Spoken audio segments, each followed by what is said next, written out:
Assalamualaikum warahmatullahi wabarakatuh.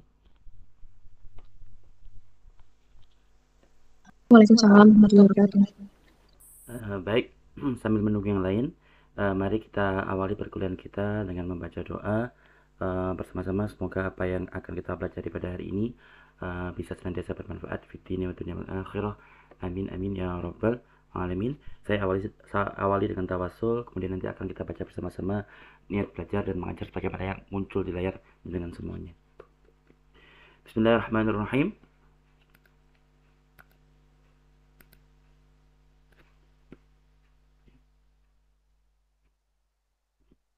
Bismillahirrahmanirrahim. نستفتح الجلسة مثل ما نواه آباؤنا ورجالنا وسلفنا الصالحون أن الله يدخل نيتنا في نياتهم وعمالنا في أعمالهم وأخلاقنا في أخلاقهم وعلومنا في علومهم ومقاصدنا في مقاصدهم على هذه النية وعلى كل نية صالحة من الخيرات الدنيا والآخرة دافئة لكل شر جالبة لكل خير لنا ولوالدينا ولأولادنا ولمشايخنا ولمن أحبنا فيك ولمن أساء إلينا والمسلمين والمسلمات يا رب العالمين وإلى حضرة نبينا محمد صلى الله عليه وسلم بسر الفاتحة. أعوذ بالله من الشيطان الرجيم. بسم الله الرحمن الرحيم. الحمد لله رب العالمين الرحمن الرحيم مالك يوم الدين إياك نعبد وإياك نستعين اهدنا الصراط المستقيم صراط الذين أنعمت عليهم غير المغضوب عليهم ولا الضالين. رب اغفر لي ولوالدي وللمؤمنين آمين. بسم الله الرحمن الرحيم. نويت التعلم والتعليم وتذكر وتذكيرا والنفع والانتفاع والإفادة والاستفادة والحث على التمسك بكتاب الله وسنة رسوله والدعاء إلى الهدى والدلالة على الخير ابتغاء وجه الله ومرضاته وقربه وثوابه. سبحانك لا علم لنا إلا ما علمتنا إنك أنت العليم الحكيم. رب اشرح لي صدري ويسر لي أمري واحلل عقدة من لساني يفقه قولي. رضيت بالله ربا وبالإسلام دينا وبمحمد صلى الله عليه وسلم نبيا ورسولا. ربي زدني علما وارزقني فهما واجعلني من الصالحين. اللهم إنا نسألك فهم النبيين وحفظ المرسلين وإلهام الملائكة المقربين. اللهم أغننا بالعلم وزينا بالحلم وأكرمنا بالتقوى وجملنا بالعافية برحمتك يا أرحم الراحمين. اللهم اخرجنا من ظلمات الوهم وأكرمنا بنور الفهم وافتح علينا بمعرفتك وسهل لنا أبواب فضلك يا أرحم الراحمين. اللهم إني أسألك علما نافعا ورزقا طيبا وعملا متقبلا. اللهم إني استودعك ما علمتنيه فاردده إلي عند حاجتي ولا تنسنيه يا رب العالمين. اللهم أرنا الحق حقا وارزقنا اتباعه وارنا الباطل باطلا وارزقنا اجتنابه.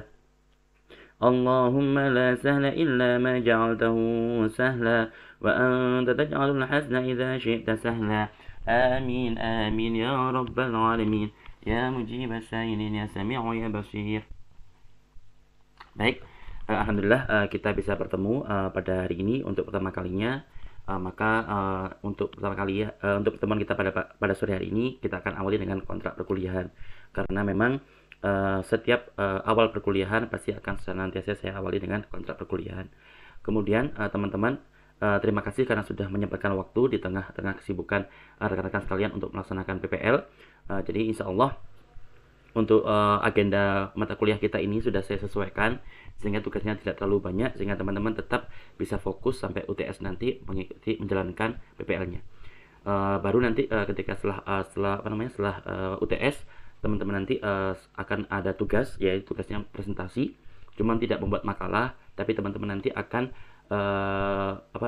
saya tugaskan untuk membuat tugas membuat ilustrasi menggunakan software yang softwarenya gratis, jadi teman-teman nanti bisa menggunakan itu.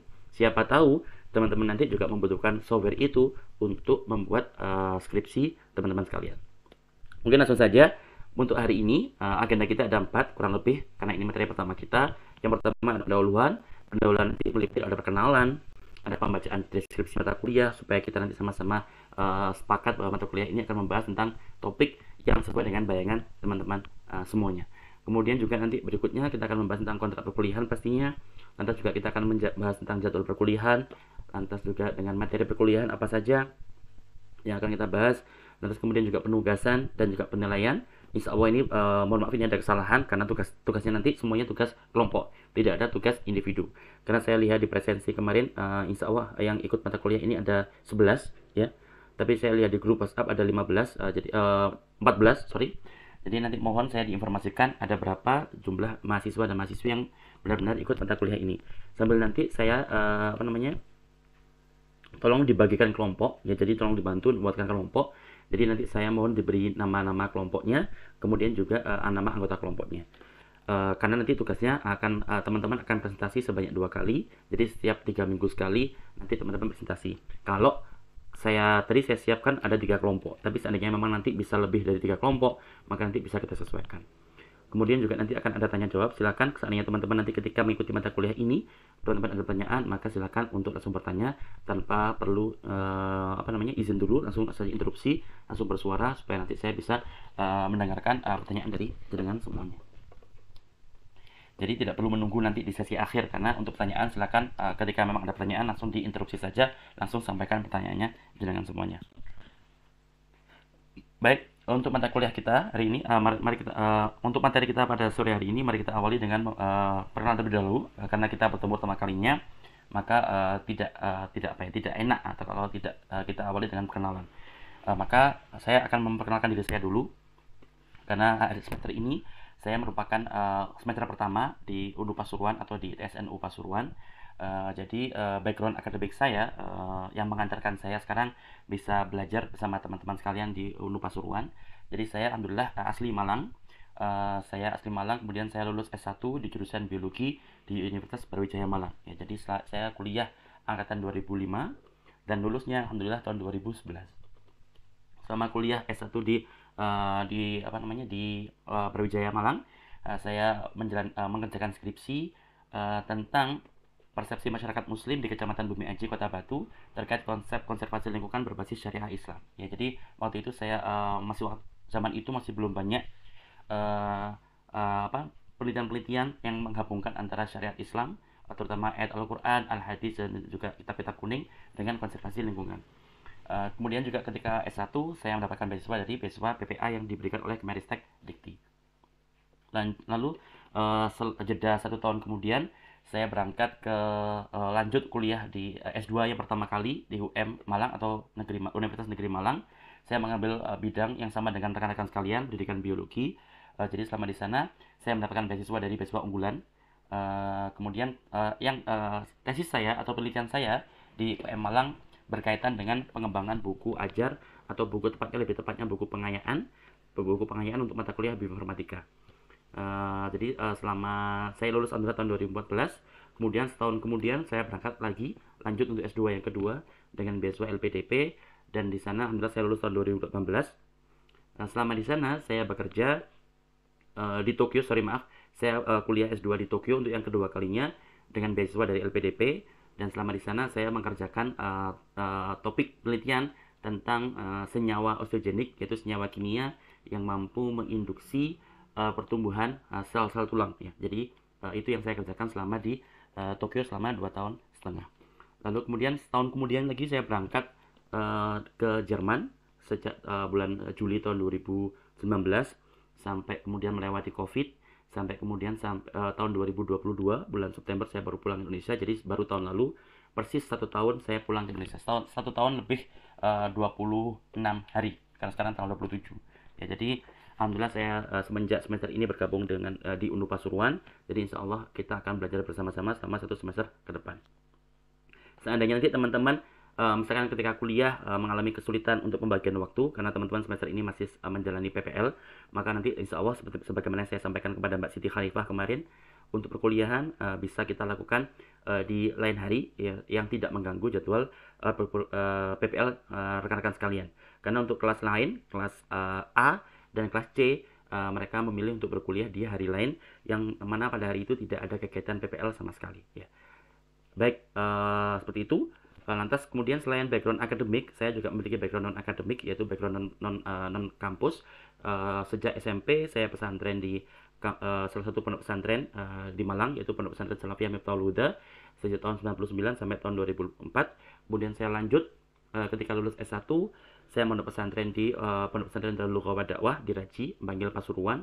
Jadi insya Allah tidak terlalu jauh dari kampus, hanya kurang lebih setengah jam dari kampus kita untuk Pasuruan. Kemudian setelah itu saya sempat mendalami atau lanjut sekitar 3 bulan di pondok pesantren Tilawatil Quran Darut Thayyibah, yang mana pondok ini juga didirikan oleh salah satu dewan masyayikh di Darul Lughah Dakwah, yaitu Kiai Haji Solihin Jais. Dan lanjut sampai mulai saat itu, sepulangnya saya dari pondok pesantren Tilawatil Quran hingga saat ini saya mengabdi di Yayasan Nurul Hidayah Mahmudiyah Malang ya. Jadi ini background akademik saya dan juga background non akademik saya, sehingga kalau teman-teman nanti selama perkuliahan mungkin kita hanya bersama selama 1 semester, seandainya ada hal-hal yang sekiranya mau ditanyakan misalkan berkaitan dengan tadi topik penelitian saya ketika S1, S2 maupun S2 saya yang kedua kalinya, maka silakan teman-teman bisa bertanya, bisa langsung menghubungi saya lewat WhatsApp. Pasti saya balas, hanya saja mungkin balasnya agak terlambat karena memang biasanya saya hanya membuka HP itu ketika ba'da duhur sampai jam 1 atau sampai mulai ba'da isya sampai jam 9. Jadi itu merupakan waktu-waktu yang saya gunakan untuk membuka HP. Jadi kalau di luar jam itu, karena biasanya saya mengajar, jadi mohon dimaklumi kalau saya membalasnya sedikit agak terlambat ya. Baik, itu merupakan tahapan pengenalan kita. Jadi insya Allah kita sudah sama-sama tahu. Insya Allah nanti saya juga akan berusaha untuk mengenalinya dengan semuanya. Karena pastinya saya butuh waktu. Karena pertama di kelas online pastinya akan agak sulit karena saya saat ini menjelaskan materi tanpa melihat jenengan semuanya, karena full di layar laptop saya adalah tampilan daripada slide yang saya sampaikan ke jenengan semuanya. Jadi insya Allah nanti kita akan mulai perkenalan ketika di kelas. Semoga nanti semester pasca UTS nanti kita bisa memulai perkuliahan secara normal, secara luring di kampus kita yang tercinta, yaitu UNU Pasuruan. Baik, lanjut ke materi yang kedua tentang tata tertib. Maka insya Allah tata tertib perkuliahan kita relatif sama ya, hanya saja bedanya sama dengan mata kuliah yang lainnya, sama dengan dosen yang lain, hanya saja mungkin ada beberapa hal yang berbeda, dan insya Allah perbedaannya itu cenderung lebih fleksibel. Mungkin secara umum sebagaimana tadi yang kita mulai di awal, untuk perkuliahan selalu akan kita awali dengan tawasul ya, yang akan saya bacakan seperti tadi singkat. Kemudian kita lanjutkan dengan membaca niat belajar. Jadi kalau kita membaca niat, maka usahakan juga untuk mengucapkan niat itu langsung di dalam hati juga. Jadi lisan kita ucapkan, tapi yang terpenting adalah niat di dalam hati kita. Lantas juga kita ikuti dengan doa-doa sampai tadi doa terakhir yang kita baca bersama-sama. Kemudian sebagaimana di awal perkuliahan, maka di akhir perkuliahan pun juga akan kita akhiri dengan membaca doa secara bersama-sama. Lantas untuk perkuliahan nanti misalkan ketika kita luring, maka mohon untuk teman-teman sekalian menggunakan pakaian yang sopan. Bagi saya pribadi tidak masalah kalau rekan-rekan sekalian menggunakan kaos oblong ya, karena saya sangat fleksibel. Hanya saja yang bagi saya yang mungkin yang menjadi lebih penting daripada oblong itu sendiri adalah mohon untuk menggunakan pakaian yang sopan, yaitu menutupi aurat ya. Jadi kalaupun teman-teman menggunakan kaos oblong tapi itu menutupi aurat, maka saya tidak keberatan. Lebih-lebih kalau tidak transparan, karena banyak sekarang pakaian-pakaian yang transparan yang pastinya itu juga masuk kategori kurang sopan, maka mohon untuk diperhatikan. Kemudian sama juga bagi kelas saya pribadi, teman-teman saya perkenankan seandainya teman-teman nanti masuk menggunakan kaos oblong ataupun menggunakan sandal jepit, karena apalagi kalau terpaksa, misalkan kalau hujan, maka teman-teman jangan khawatir, saya tidak akan mempermasalahkan hal itu. Tapi lagi-lagi mohon untuk dikondisikan. Maksudnya apa? Kalau memang menggunakan sandal, jadi mohon untuk menggunakan kaos kaki ya. Jadi supaya auratnya tetap tertutup. Jadi poin terpenting dari saya adalah aurat tertutup dan juga tidak transparan. Baju apapun monggo, kemudian menggunakan alas kaki apapun dipersilakan. Bahkan kalau seandainya teman-teman ingin menggunakan bangkia ya jadi saya persilakan. Jadi silakan, tapi hanya saya minta untuk menggunakan kaos kaki dan juga baju yang tidak transparan. Cuman mohon untuk diperhatikan bahwa peraturan ini hanya berlaku di kelas saya, tapi kalau untuk di kelas-kelas dosen yang lain, jadi mohon untuk disesuaikan. Kemudian selama perkuliahan mohon untuk selalu menjaga ketenangan kelas supaya teman-teman lainnya yang mungkin sedang presentasi atau yang sedang belajar supaya tidak terganggu. Jadi silakan teman-teman kalau seandainya ketika kuliah teman-teman ingin makan di kelas, maka saya perkenankan selama tidak membuat gaduh. Jadi kalau untuk makan makanan snack yang suaranya berisik seperti keripik ataupun kerupuk dan sebagainya, maka mohon untuk dihindarkan. Tapi kalau untuk makan makanan misalkan roti atau bahkan makan nasi sekalipun, selama memang tidak berisik, maka feel free, silakan dan tidak perlu izin. Jadi silakan teman-teman makan. Yang penting apapun itu yang membuat teman-teman bisa lebih fokus belajar, maka saya fleksibel, saya izinkan ya. Kemudian kita usahakan, mohon diusahakan supaya teman-teman nanti kalau kita kuliah baik online seperti tadi saya lihat masih ada 4 mahasiswa dan mahasiswi yang hadir. Jadi mohon untuk pekan depan dan seterusnya bisa datang lebih awal atau bisa join lebih awal supaya perkuliahan bisa segera kita mulai. Bagi saya pribadi, insya Allah teman-teman asalkan hadir, maka teman-teman akan mendapatkan presensi. Karena bagi saya itu penting bagi teman-teman sekalian. Yang penting teman-teman hadir, diniatkan untuk belajar bersama-sama, sehingga terlambat beberapa menit pun tetap usahakan untuk tetap hadir ya. Tapi akan lebih baik kalau teman-teman tidak terlambat, karena pastinya kita bisa memulai perkuliahan lebih awal dan juga teman-teman bisa mengikuti perkuliahan sejak dari awal. Sama dengan tadi, intinya apapun boleh dilakukan selama itu bisa meningkatkan proses pembelajaran dan juga tidak menimbulkan kegaduhan. Kemudian diusahakan rekan-rekan sekalian mohon untuk hadir paling sedikit adalah 13 kali pertemuan, karena berarti kalau teman-teman hadir 13 kali pertemuan itu setara dengan 75% dari total kehadiran yang diminta oleh kampus kita. Jadi mohon nanti seandainya memang ada udzur, nanti mohon untuk bisa berkonsultasi, mengkomunikasikan dengan saya. Insya Allah selama alasannya baik, maka akan tidak akan saya halang-halangi ya. Tapi kalau memang tidak ada kendala yang lain, jadi mohon untuk hadir, terlambat berapa menit pun mohon untuk tetap hadir, karena lagi-lagi mari kita niatkan, kita usahakan semester ini karena teman-teman sudah semester 7, semester akhir ya, insya Allah semester depan sudah lulus, amin ya rabbal alamin. Jadi mohon mari kita belajar dengan giat, karena mungkin setelah semester depan teman-teman tidak lagi belajar, karena sudah waktunya untuk mengajar, sudah waktunya untuk mengabdi. Ya memang benar mengajar itu nanti juga tetap belajar, tapi pasti tekanannya akan beda ya. Jadi mari kita gunakan setahun terakhir ini untuk belajar dengan lebih giat, karena bisa jadi momen-momen setahun terakhir ini akan menjadi momen yang nanti teman-teman akan banggakan, tapi juga bisa menjadi momen yang mungkin semoga tidak, naudzubillah min dzalik, momen-momen yang teman-teman sesalkan ya. Jadi mohon untuk mari kita manfaatkan waktu sebaik mungkin, terutama untuk setahun terakhir ini. Kemudian untuk UTS sama UAS, maka teman-teman nanti mohon untuk UTS sama UAS sebisa mungkin untuk ikut di jadwal reguler. Jadi insya Allah kita tidak ada susulan, kecuali memang ada udzur yang benar-benar memang membolehkan teman-teman untuk mengikuti ujian susulan. Tapi selama udzurnya tidak ada, maka mohon untuk tetap mengikuti UTS dan UAS sebagaimana yang nanti akan dijadwalkan. Dan insya Allah hasil UTS sama UAS nanti akan saya bagikan ke teman-teman sekalian paling lambat 2 minggu setelah ujian berakhir. Jadi insya Allah nanti setelah saya berikan ke jenengan semuanya, silakan jenengan nanti koreksi juga. Seandainya nanti ada koreksian dari saya yang kurang serp atau kurang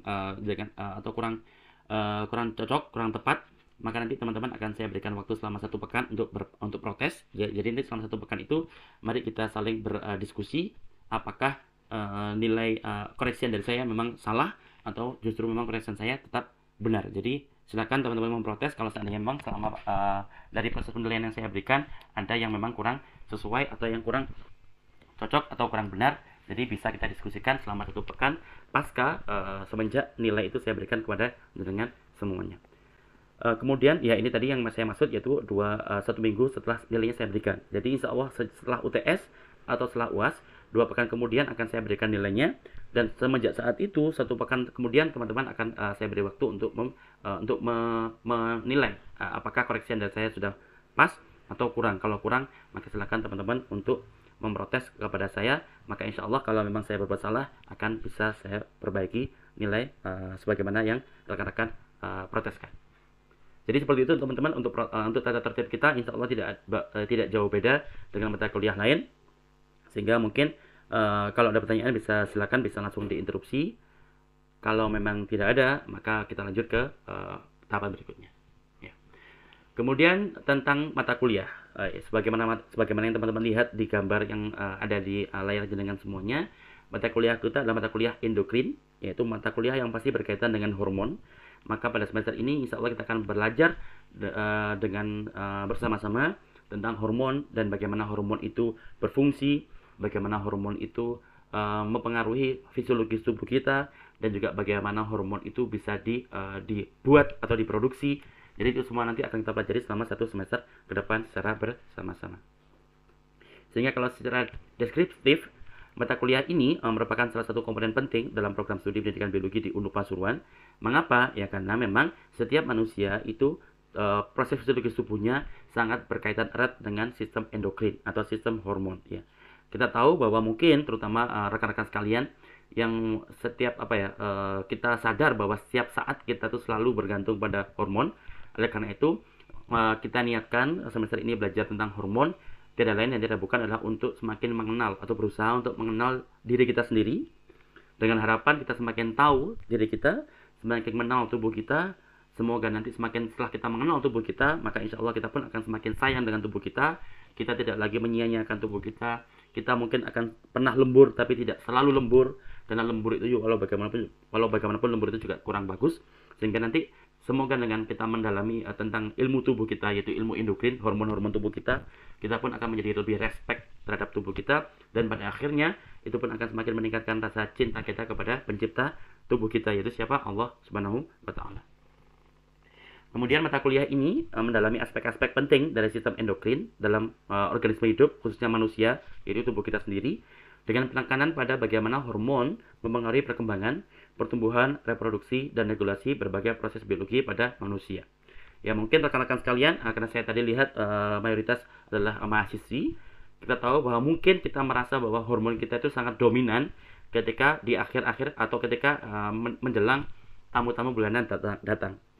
Tapi sebenarnya sistem endokrin atau hormon itu tidak hanya bekerja di saat-saat itu, tapi setiap saat hormon itu bekerja untuk membantu atau untuk meregulasi atau untuk mengontrol proses-proses yang terjadi di tubuh kita. Jadi setiap saat dia bekerja, setiap saat sistem ini bekerja. Oleh karena itu kita akan belajar secara perlahan semester ini untuk mendalami tentang apa yang dimaksud dengan sistem endokrin. Tujuannya apa? Maka tujuan perkuliahan ini adalah satu, untuk memahami prinsip-prinsip dasar sistem endokrin dalam tubuh manusia dan organisme lainnya. Insya Allah antara manusia dengan hewan-hewan lainnya ada banyak kesamaan, meskipun juga ada perbedaan, tapi kurang lebih kesamaan inilah yang nanti akan kita bahas. Ya. Jadi tujuannya adalah untuk memahami prinsip-prinsip dasar sistem endokrin dalam tubuh manusia. Ya. Jadi untuk beberapa kasus terkadang sistem endokrin kita akan sangat dominan sehingga seringkali membuat kita menjadi lepas kendali, ya. Untuk beberapa saat kita akan menjadi terlalu emosional karena bisa jadi pada saat itu ada hormon-hormon tertentu yang sangat dominan sehingga mempengaruhi jalannya atau mempengaruhi fisiologis tubuh kita. Tapi di sisi lain kadang-kadang hormon kita atau hormon manusia juga perlu untuk ditingkatkan. Jadi beberapa kasus karena hormon mengalami gangguan sehingga justru perlu ditingkatkan. Supaya apa? Supaya fisiologis tubuh manusia bisa menjadi kembali normal. Maaf. Tapi di sisi lain juga pada kondisi tertentu, pada beberapa penyakit, hormon tertentu itu menjadi lebih dominan sehingga perlu kita hambat. Supaya apa? Supaya dia kerjanya, aktivitasnya dia menjadi kita terhambat supaya kembali ke titik normalnya. Jadi intinya tujuan kita adalah normal. Jadi kalau terlalu aktif kita hambat, tapi kalau terlalu lemah kita kuatkan. Jadi itulah nanti akan kita pelajari dengan kita tahu bahwa prinsip-prinsip dasar sistem endokrin itu bagaimana, maka nanti kita pun juga bisa mengetahui kira-kira kalau ada kondisi penyakit tertentu bagaimana cara mengembalikannya ke titik normal dengan cara meregulasi sistem hormonal atau sistem endokrin kita. Lantas berikutnya kita juga tujuannya adalah untuk mengidentifikasi dan menjelaskan peran kunci kelenjar endokrin dan hormon-hormon dalam pengaruhan fungsi tubuh. Ya, jadi mungkin teman-teman pernah mendengar istilah bahwasanya tubuh kita itu sebenarnya merupakan larutan yang terkontrol. Jadi seolah-olah tubuh kita itu merupakan larutan kimia, karena memang tubuh kita ini didominasi oleh larutan kimia. Tubuh kita ini kurang lebih terdiri atas 60% cairan tubuh. Dan cairan tubuh seringkali akan bereaksi dengan zat-zat yang terlarut Yang mana zat-zat terlarut itu bisa berupa ion, termasuk nanti ada beberapa hormon, yang mana hormon ini juga biasanya juga bekerjanya melalui cairan tubuh. Kita tahu bahwa darah juga mengandung air. Darah merupakan cairan tubuh. Beberapa hormon juga akan didistribusikan melalui darah. Sehingga bagaimana hormon ini bekerja, bagaimana kelenjar endokrin ini bekerja, itu nanti juga akan kita pelajari selama 1 semester ke depan. Dan bagaimana ketika mereka nanti mengarahkan atau menyebabkan terjadinya penyakit tertentu, bagaimana ketika mereka menjadi tidak normal, bagaimana cara kembalikan ke titik normal, itu juga nanti akan kita pelajari selama 1 semester ke depan.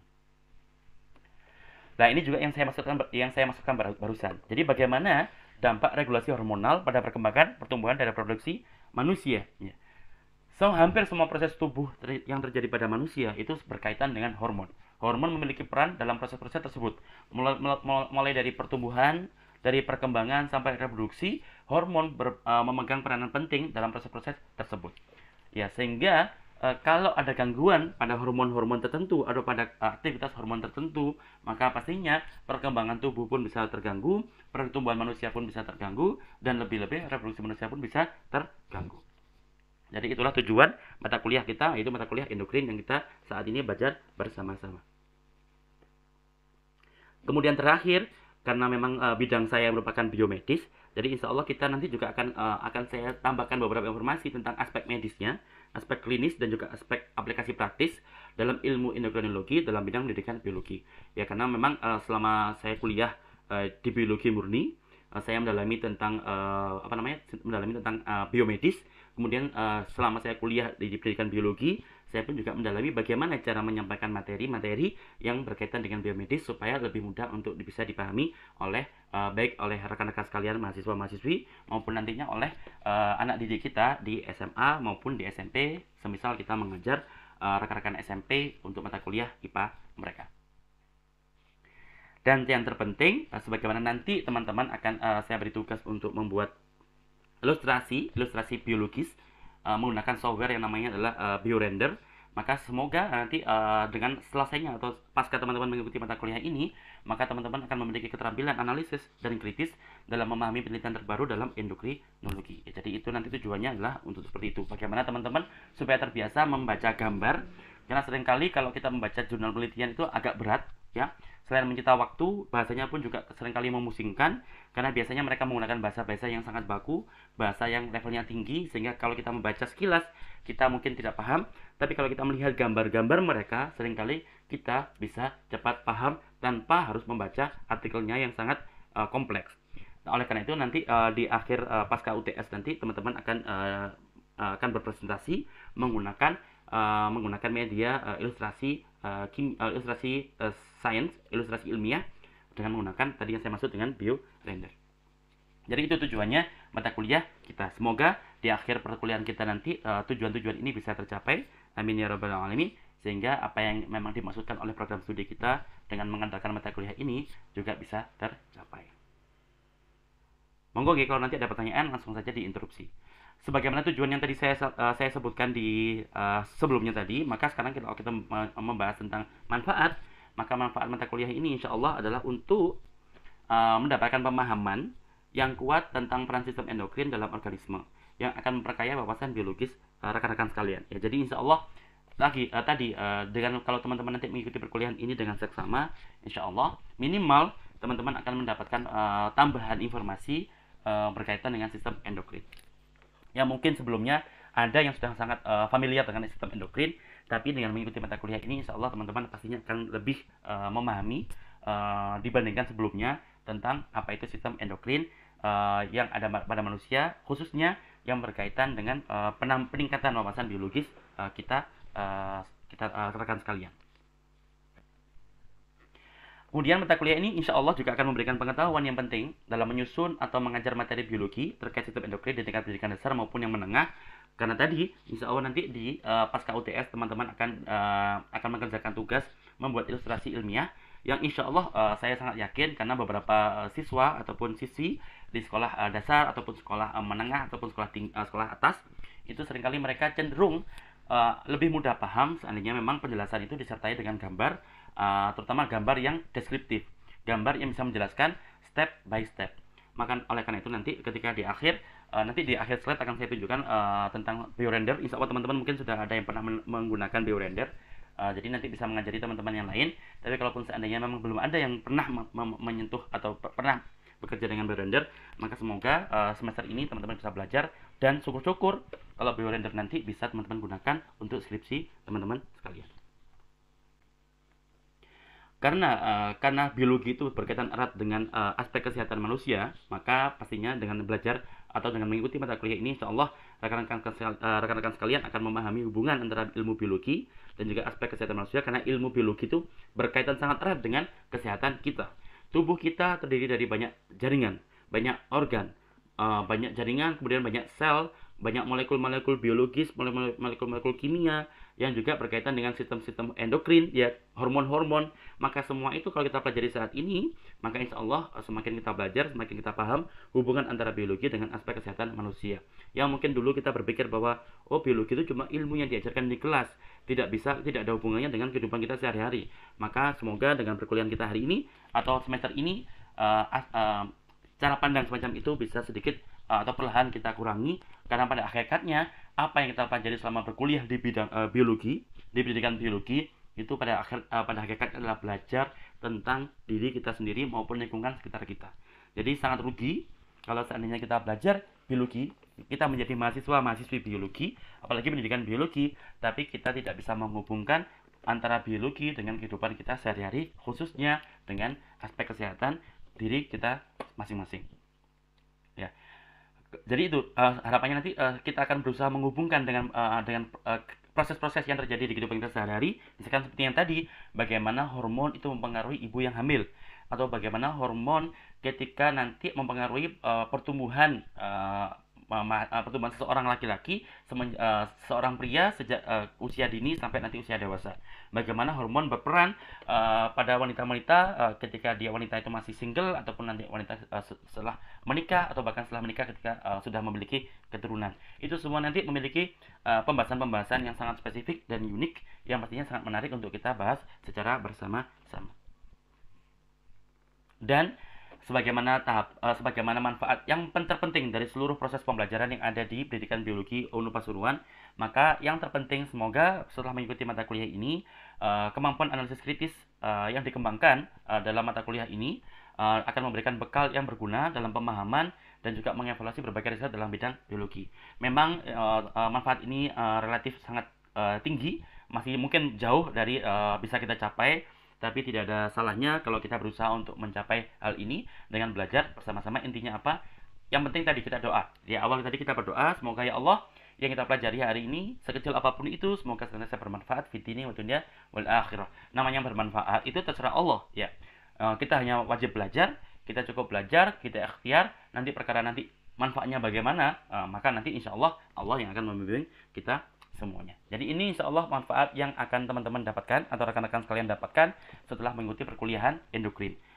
Lagi-lagi semua manfaat ataupun tujuan tadi bisa tercapai, semuanya tergantung dari kerjasama kita semuanya.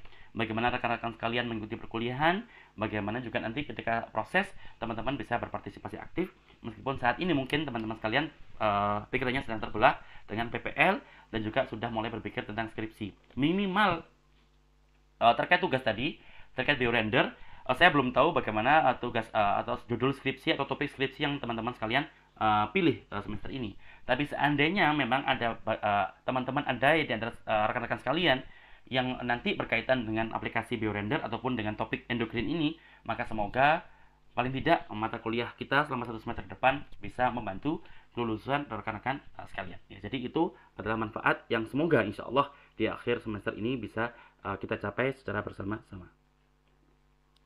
Baik, kemudian untuk topik materi kita, maka insya Allah selama 1 semester ke depan kita akan belajar semacam ini teman-teman sekalian.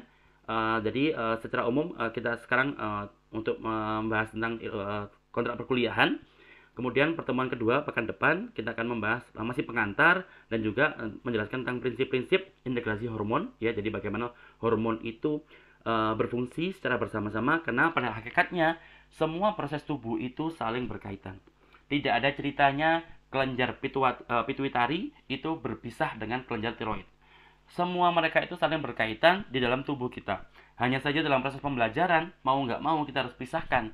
Karena kalau nggak kita pisahkan, akan sangat sulit untuk bisa kita pahami. Pemisahan di mata kuliah, pemisahan di materi kuliah, itu semata-mata hanya untuk memudahkan kita belajar satu persatu. Tapi pada akhirnya nanti, kita harus meyakini bahwa semua itu saling berkaitan. Pertemuan berikutnya, kita akan membahas tentang kelenjar pituitari. Setelah kita perkuliahan, nanti di pertemuan kita yang ketiga akan ada kuis, ya. Kuisnya adalah materinya tentang materi pertemuan kita yang kedua dan materi yang ketiga pada hari itu.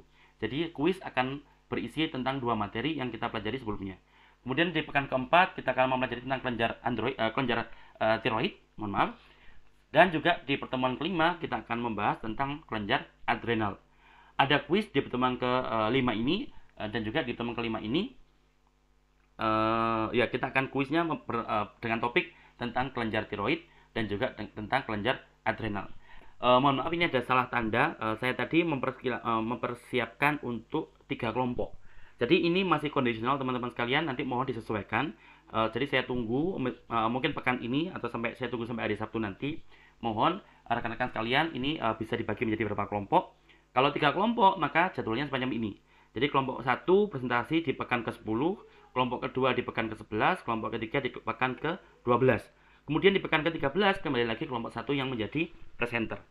Ketika kelompok 1 menjadi presenter, ada nanti tugas pembanding yaitu kelompok 2. Jadi tugas pembanding itu apa? Tugas pembanding itu nanti mengoreksi ilustrasi yang dibuat oleh kelompok 1. Dan kemudian ketika kelompok 1 berpresentasi, kelompok pembanding wajib untuk menanyakan atau untuk memberikan pertanyaan. Jadi itulah tugas pembanding sebagai pembanding dari kelompok presenter. Kalau 3 kelompok memang benar 3 kelompok, karena saya tadi berpikir ada 11 mahasiswa, berarti secara total 11 dibagi menjadi 3 kelompok. Per kelompoknya berisikan 4 dan 3 mahasiswa, ya. Sehingga nanti dengan jadwal semacam ini bisa relatif adil. Tapi seandainya memang nanti saya lihat tadi di grup WhatsApp ada 14, mungkin nanti ada anggota yang 4, ada yang 5. Jika tetap 3 kelompok, ya maka tetap kita akan jalan dengan rencana yang seperti ini. Kemudian kalau kita presentasi, mulai presentasi pada pekan ke-10, maka deadline pengumpulan ilustrasinya adalah pekan ke-9. Jadi pekan ke-9 saya beri tanda bintang asterisk. Maka ini bermakna bahwa semua ilustrasi yang teman-teman bikin untuk presentasi pertama itu harus dikumpulkan pada pekan ke-9. Jadi ilustrasi yang pertama itu ilustrasinya kelompok 1. Ya. Mohon maaf. Sendiri. Ya, ilustrasinya kelompok 1, kelompok 2, dan kelompok 3 semuanya dikumpulkan serempak pada saat pekan ke-9. Kemudian nanti ilustrasi yang kedua juga sama dikumpulkan secara serentak pada pekan ke-12. Karena berarti 1 minggu sebelum presentasi dimulai. Itu adalah tugas yang akan teman-teman kumpulkan. Jadi teman-teman nanti akan berkelompok membuat ilustrasi. Kemudian nanti teman-teman mempresentasikan ilustrasi itu sambil nanti akan dikomentari oleh saya dosen, terutama oleh kelompok pembanding sebagai pembanding dengan semuanya. Jadi ini insya Allah topik-topik yang akan kita pelajari selama 1 semester ke depan. Monggo kalau ada pertanyaan bisa ditanyakan, ya. Kalau belum ada, maka kita lanjut. Untuk penugasan, sebagaimana yang sudah tercantum di halaman atau di slide ini, maka tugas teman-teman hanya terdiri dari 2 kali tugas kelompok. Yang mana tugas kelompok itu terdiri atas pembuatan ilustrasi ilmiah pastinya tentang endokrin. Kemudian teman-teman nanti akan mempresentasikannya. Sepekan sebelum presentasi teman-teman wajib mengumpulkan tugasnya, terutama sepekan sebelum kelompok 1 presentasi secara serentak. Jadi bukan hanya kelompok 1, ya. Misalkan ini pekan ke-9 nanti setelah UTS, teman-teman wajib mengumpulkan ilustrasi yang pertama. Semua kelompok, bukan hanya kelompok 1 saja, tapi kelompok 1, kelompok 2, kelompok 3 semua harus serentak mengumpulkan pada saat pekan ke-9. Begitu pula nanti ketika pekan ke-12 mengumpulkan ilustrasi yang kedua untuk kelompok 1, kelompok 2, dan kelompok 3. Jadi tugasnya adalah sama. Jadi hanya 1 tugas supaya teman-teman masih bisa fokus untuk PPL. Jadi secara umum nanti teman-teman membuat ilustrasi, lagi-lagi membuat ilustrasi 2 kali, ilustrasi pertama dan kedua menggunakan BioRender. Dan ini merupakan website yang bisa teman-teman akses untuk mengakses BioRender. Tampilannya seperti ini teman-teman. Jadi ini merupakan BioRender. Jadi BioRender itu nanti bisa teman-teman gunakan untuk membuat gambar yang mungkin teman-teman sering lihat di jurnal-jurnal penelitian. Ya, jadi teman-teman yang sering lihat di jurnal-jurnal biologi, ada gambar-gambar yang bagus-bagus, gambar-gambar yang membuat kita semakin paham dengan mudah, maka BioRender inilah software yang bisa teman-teman gunakan untuk membuat gambar-gambar semacam itu. Itu bagaimana teman-teman bisa lihat di tampilan saat ini, maka teman-teman bisa membuat gambar yang sama, ya. Teman-teman bisa berbayar, bisa juga gratis. Jadi hanya saja kalau gratis itu nanti terbatas, kalau saya tidak salah terbatas untuk 3 gambar. Jadi nanti silakan teman-teman membuat gambar. Kalau sudah teman-teman download, teman-teman bisa hapus, membuat gambar yang berikutnya. Jadi itulah cara kita bisa bekerja dengan BioRender secara gratis. Atau kalau nanti teman-teman ingin membuat skripsi, kemudian teman-teman ingin membuat buku, yang bukunya nanti dijual, maka kalau dijual, teman-teman harus membayar BioRendernya karena untuk izin komersial. Ya, jadi hanya untuk izin komersial teman-teman wajib berbayar. Tapi kalau untuk pembelajaran, untuk perkuliahan, tugas kuliah, teman-teman diizinkan untuk menggunakannya secara gratis. Jadi seperti itu, jangan khawatir. Kemudian teman-teman nanti bisa mungkin mulai hari ini bisa mulai membuat akun, ya. Jadi dengan cara menekan sign up free, jadi gratis, jangan khawatir. Nanti kemudian ketika sudah masuk, kita akan diberi banyak pilihan. Jadi teman-teman jangan khawatir, teman-teman nanti mungkin saja sudah ada contoh-contoh yang ada di template-nya. Jadi kalau teman-teman mungkin pernah bekerja dengan Canva, ya hampir sama dengan Canva, bedanya ini Canva tapi Canva untuk biologi, Canva untuk sel, Canva untuk jaringan, bahkan Canva untuk endokrin. Bagaimana teman-teman bisa lihat dengan menggunakan kata kunci endokrin, maka muncul banyak sekali template yang bisa teman-teman edit, ubah warnanya, ubah gambarnya, ubah keterangannya, semuanya itu bisa teman-teman ambil, teman-teman gunakan dan teman edit nanti kemudian untuk dipresentasikan di depan rekan-rekan sekalian. Intinya apa? Intinya saya mohon teman-teman berusaha untuk bekerja maksimal. Meskipun nanti topik teman-teman itu sudah ada template-nya di sini, maka mohon untuk tetap berlatih untuk mengeditnya. Kemudian untuk mengubahnya dengan bahasa Indonesia misalkan. Jadi misalkan teman-teman template-nya di sini menggunakan bahasa Inggris. Jadi mohon nanti teman-teman mengubahnya menjadi berbahasa Indonesia. Supaya apa? Jaga-jaga nanti seandainya teman-teman skripsinya menggunakan software ini, maka teman-teman bisa mengeditnya menjadi bahasa Indonesia, sehingga nanti ketika buku teman-teman dibaca oleh anak-anak SMP, anak-anak SMA, mereka bisa memahami tanpa harus susah-susah mentranslate bahasa Inggrisnya. Jadi itulah tujuan dari pembelajaran atau tugas menggunakan BioRender ini. Jadi supaya terbiasa membuat ilustrasi, supaya nanti murid anak didik kita, baik itu murid SMA, murid SMP, atau bahkan nanti teman-teman mungkin ada yang jadi dosen, jadi nanti rekan-rekan anak didiknya bisa belajar dengan lebih mudah. Ya, ada banyak sekali pilihan template yang bisa teman-teman ambil, bisa teman-teman edit, atau kalau teman-teman mau, teman-teman juga bisa membuat gambar dari awal. Jadi kalau teman-teman nanti, Pak, saya ingin belajar dari awal, saya ingin membuat gambar dari nol, monggo. Itu malah lebih bagus, karena dengan begitu teman-teman nanti akan terbiasa bekerja dengan software ini. Ingat teman-teman, yang terpenting dalam perkuliahan itu bukan nilai, tapi yang terpenting selama perkuliahan itu adalah pengalaman. Semakin banyak pengalaman yang teman-teman peroleh, pengalaman belajar, pengalaman praktikum, pengalaman mengajar, pengalaman PPL, pengalaman nanti termasuk ikut proyek dosen, pengalaman membuat software semacam ini, maksudnya pengalaman membuat ilustrasi semacam ini, maka insya Allah itu merupakan faktor yang jauh lebih penting dibandingkan nilai yang teman-teman peroleh nantinya. Nilai memang penting, tapi bukan yang terpenting. Bagi saya, pengalaman itu jauh lebih penting daripada nilai-nilai yang teman-teman peroleh sekalian. Ya, jadi itu insya Allah nanti yang akan menjadi tugas rekan-rekan sekalian ketika atau pasca UTS. Tapi pastinya nanti setelah kelompok terbentuk, maka teman-teman sudah bisa mulai mengerjakannya supaya nanti ketika menjelang UTS teman-teman tidak gupuh, ya. Karena kalau gupuh akan sulit, ya. Karena kalau sudah gupuh, sudah tidak sempat belajar bagaimana membuat gambar semacam ini, bagaimana nanti mengubah warna, bagaimana nanti memberi keterangan, dan lain sebagainya. Dan nanti untuk presentasinya teman-teman, presentasinya tetap menggunakan PowerPoint. Jadi silakan teman-teman menempelkan ilustrasi yang teman-teman buat di PowerPoint, dan usahakan tampil di PowerPoint-nya semenarik mungkin atau sejelas mungkin. Jadi bukan membuat semakin bingung, tapi harus membuat audiens lebih paham dengan apa yang rekan-rekan akan presentasikan di depan kita semuanya. Jadi itulah tujuan pembuatan ilustrasi. Namanya ilustrasi itu harus mempermudah, bukan mempersulit. Ya, seperti ini ada banyak sekali opsi. Misalkan di sini ada mekanisme, ada efek daripada gonadotropin. Ya, jadi bagaimana efek dari gonadotropin. Atau kemudian bagaimana aksis atau bagaimana alur atau sistem atau pola aktivitas atau pola hubungan antara hipotalamus, pituitari dan juga dengan kelenjar adrenal. Jadi banyak sekali opsi yang bisa teman-teman explore, belajar utek-utek. Jangan khawatir, teman-teman bisa ubah-ubah. Kalau misalkan nanti teman-teman bingung mau kembalikannya bagaimana, tinggal dihapus, kemudian teman-teman ulang lagi dari awal. Itulah enaknya teman-teman bisa belajar dengan biorender.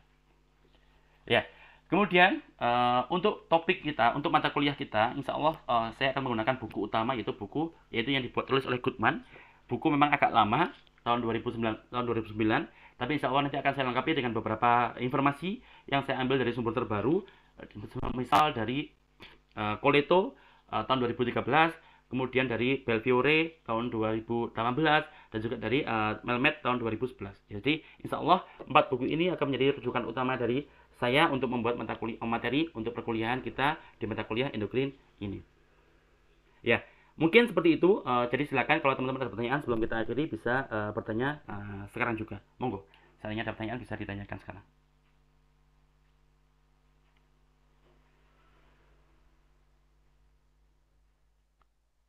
Halo, aman? Ya, baik. Kalau memang tidak ada pertanyaan, karena kuliah kita hari ini adalah hanya untuk kontrak perkuliahan, maka insya Allah kalau teman-teman sudah sepakat dengan materi hari ini, maka insya Allah nanti selama 1 semester ke depan kita akan belajar dengan mata kuliah semacam ini. Dan kemudian nanti rekan-rekan sekalian, insya Allah di beberapa pertemuan nanti akan saya sisipi beberapa praktikum kecil, praktikum menggunakan bioinformatika, dengan harapan teman-teman nanti bisa semakin paham, karena teman-teman dengan belajar bioinformatika insya Allah teman-teman sudah belajar semester lalu dengan Pak Arga, tapi insya Allah dengan kita belajar bersama-sama, jadi kita belajar endokrin dengan bioinformatika itu akan memudahkan kita untuk memahami bagaimana cara kerja hormon, bagaimana cara kerja hormon bisa meregulasi proses-proses yang ada di tubuh kita. Ya, itu intinya untuk memudahkan teman-teman memahami apa yang kita pelajari selama di kelas. Baik, mungkin kalau memang tidak ada pertanyaan, mungkin saya tunggu sebentar lagi. Kalau sambil silakan kalau ada yang tanya jangan sungkan.